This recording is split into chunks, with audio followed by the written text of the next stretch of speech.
Welcome everyone.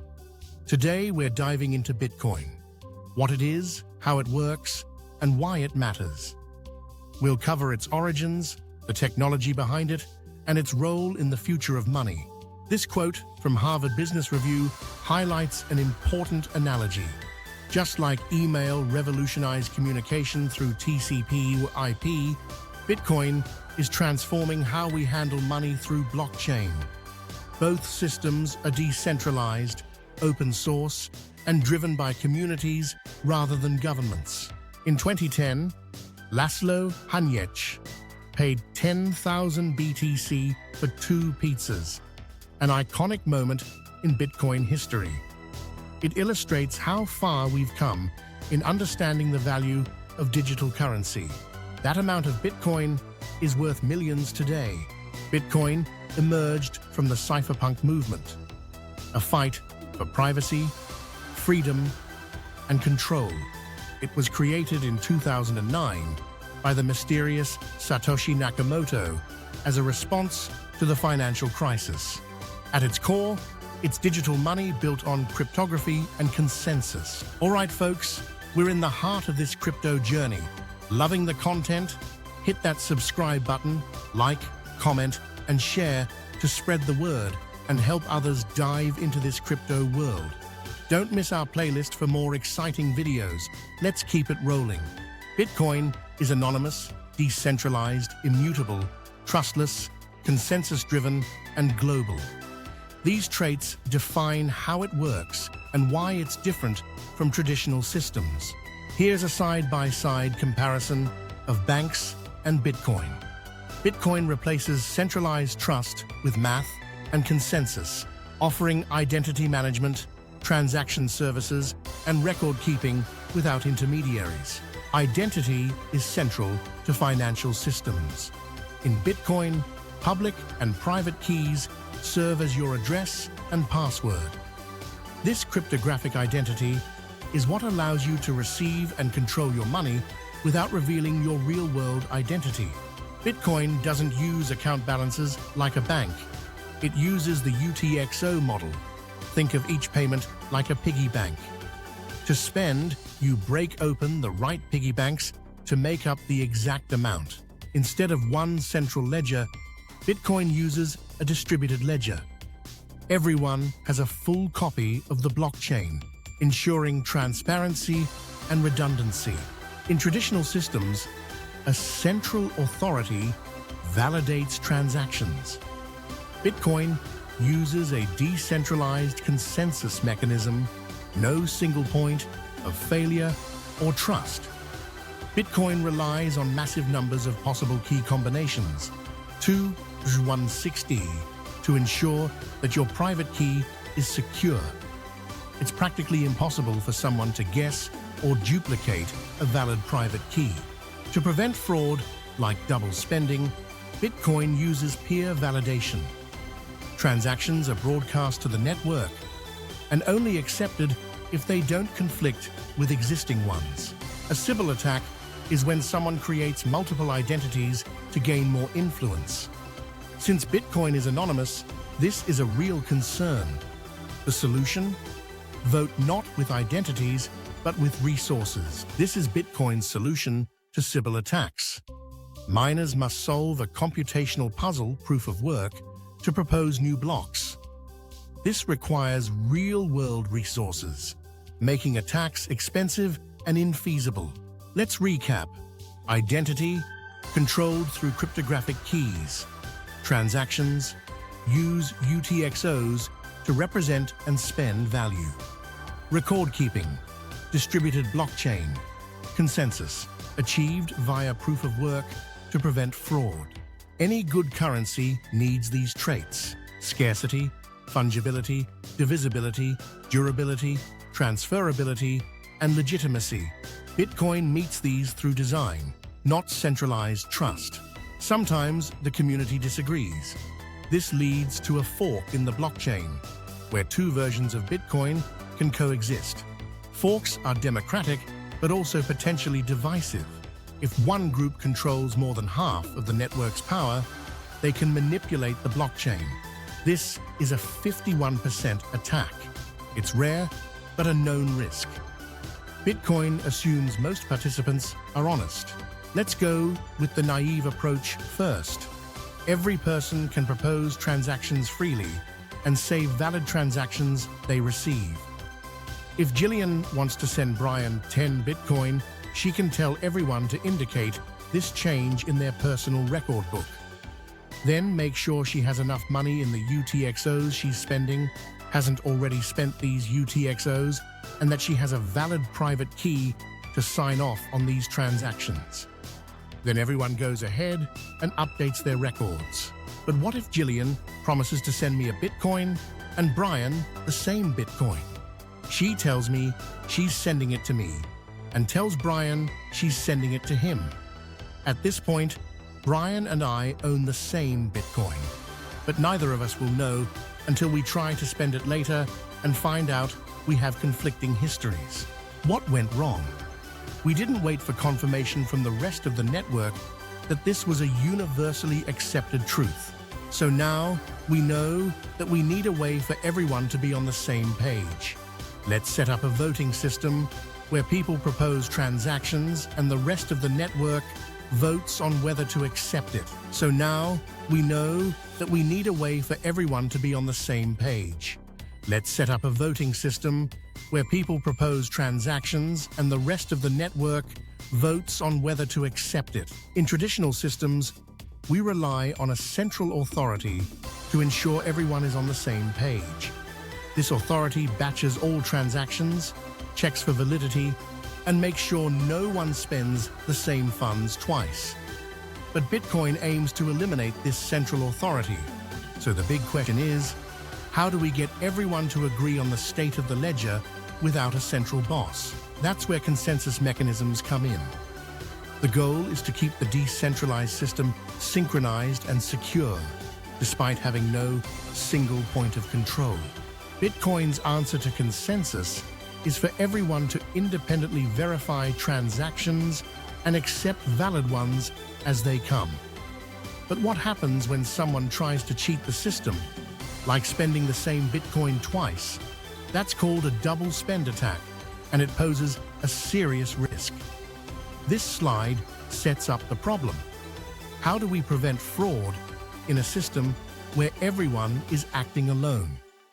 The next few slides will walk us through how Bitcoin solves this using cryptographic proof and computational work instead of trust. This is called a Sybil attack, where someone makes multiple entities to do something malicious. But really, what's to stop her from doing this? What's to stop anyone from doing this? So now we know that we need a way for everyone to be on the same page.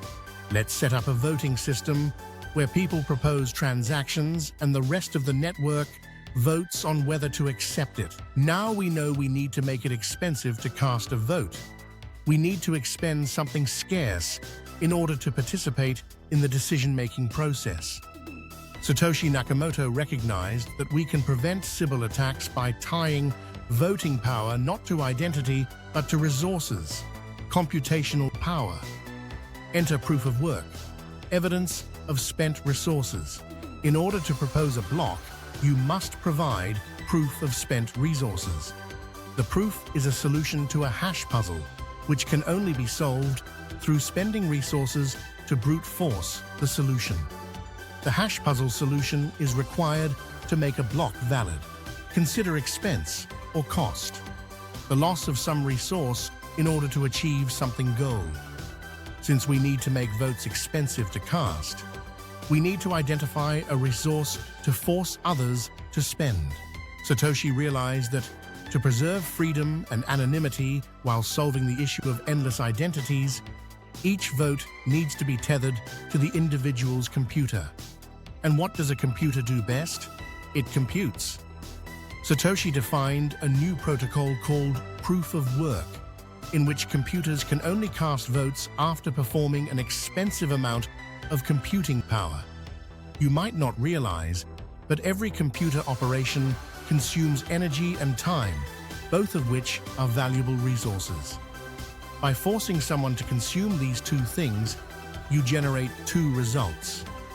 You prevent someone from using multiple identities to gain more power. They are limited by computing resources, not votes. Every vote has value because resources were spent to achieve them. You can say that every vote is worth the amount of power that went into producing that vote, into solving that problem that was generated for that block at that round. Plus, instead of needing to have everyone vote on a given block, everyone can simply accept the vote cast for the block with the valid solution or proof of work for that problem. For those who may be familiar a bit with the terminology, these validators are referred to as miners. Every time someone solves this problem, they're given a reward in Bitcoin by everyone for expending computational resources. Naturally, so how do we stop malicious actors from gaming the system with fake identities, as in a Sybil attack? Bitcoin shifts the basis of voting from identity-based to resource-based. This is where proof of work, POW, comes in. To propose a new block, a miner must solve a cryptographic puzzle, proving they've spent computational resources. This makes cheating extremely expensive. You can't just create fake identities anymore. Now you need real computing power and energy. This change discourages bad actors and secures the system, not by trust, but by making fraud economically impractical. Let's tie everything together. First, identity. In Bitcoin, your public key is your address to receive funds, while your private key is what lets you spend them. This cryptographic system replaces traditional usernames and passwords. Next, transactions. Bitcoin doesn't track balances directly. Instead, it uses the UTXO model, meaning your balance is the sum of unspent outputs you've received. It's like having multiple piggy banks that you can crack open when needed. Then, record keeping. Every user holds a full copy of the blockchain. There's no central ledger. The entire network agrees on a shared truth. And finally, consensus. Instead of trusting a central party, Bitcoin uses proof of work, a resource-intensive process, to ensure that only legitimate transactions make it into the blockchain. This is how Bitcoin works, without trust in people, using math, cryptography, and incentives. Now let's reflect on what makes a currency useful and how Bitcoin measures up. Scarcity. Bitcoin has a fixed supply of 21 million coins, creating digital scarcity like gold. Fungibility. Every Bitcoin is the same as any other, making it interchangeable. Divisibility. It can be divided down to 100 millionths, one Satoshi, so even small transactions are possible. Durability. It's digital, so as long as the internet and blockchain exist, your Bitcoin remains intact. Transferability. You can send Bitcoin to anyone, anywhere, 24/7, without permission. But above all, legitimacy. Bitcoin's trust doesn't come from governments or banks, but from a transparent system built on years of cryptographic and economic research. It's trustless, yet trustworthy because of the math behind it. As previously mentioned, blocks are the accumulation of a round of proposals, where every transaction is a proposal and every accumulation of transactions for a round is a block or a vote on all those transactions simultaneously. To cast a vote, we have to solve the proof of work problem as previously mentioned. Well, what happens if two people cast a vote at the same time? What we get is known as a fork in the blockchain. This means that two different people submitted a vote on some transactions at the same time. In these circumstances, how do we know which history to preserve? Most often, these miners' validators will choose a block arbitrarily to continue off of. In the end, one of these two chains will end up to be longer. In Bitcoin, the valid history is not only those that consist of validated blocks, but also those blocks that are included in the longest chain. If this bottom chain was validated and not the top chain, then all transactions in this top block are not recognized, and whoever mined that block will not get a reward for their work. Bitcoin relies on massive numbers of possible key combinations, 2 to the 160, to ensure that your private key is secure. It's practically impossible for someone to guess or duplicate a valid private key. In a 51% attack, the malicious majority can censor transactions, reverse their own transactions, double spending, and prevent new transactions from gaining confirmations. And it undermines the trustless nature of the system. To better sense how double spending works at the blockchain level, imagine that Bob has accumulated several MacBooks, renowned for their gaming and computing process. He owns more computing power than the rest of the network. He tells everyone else that he is sending Charles 3.2 BTC, and everyone else votes on it. What he doesn't tell everyone, however, is that he's also sending himself 3.2 BTC. He hides this information from the rest of the network, votes on his own transaction, and sends the voted block out to the rest of the network when he finds a valid proof of work. Whoever can get their chain to be longer will end up defining history. If Bob manages to put another block on his own, and other miners choose that block as their preferred chain to mine on, then Charles will have successfully double spent if Charles took Bob's initial transaction to be truth. There's more math behind how double spends would actually be conducted or prevented, which we will discuss in later lectures. Thankful for watching this video. Loving the content? Hit that subscribe button, like, comment, and share to spread the word and help others dive into this crypto world. Don't miss our playlist for more exciting videos. Let's keep it rolling.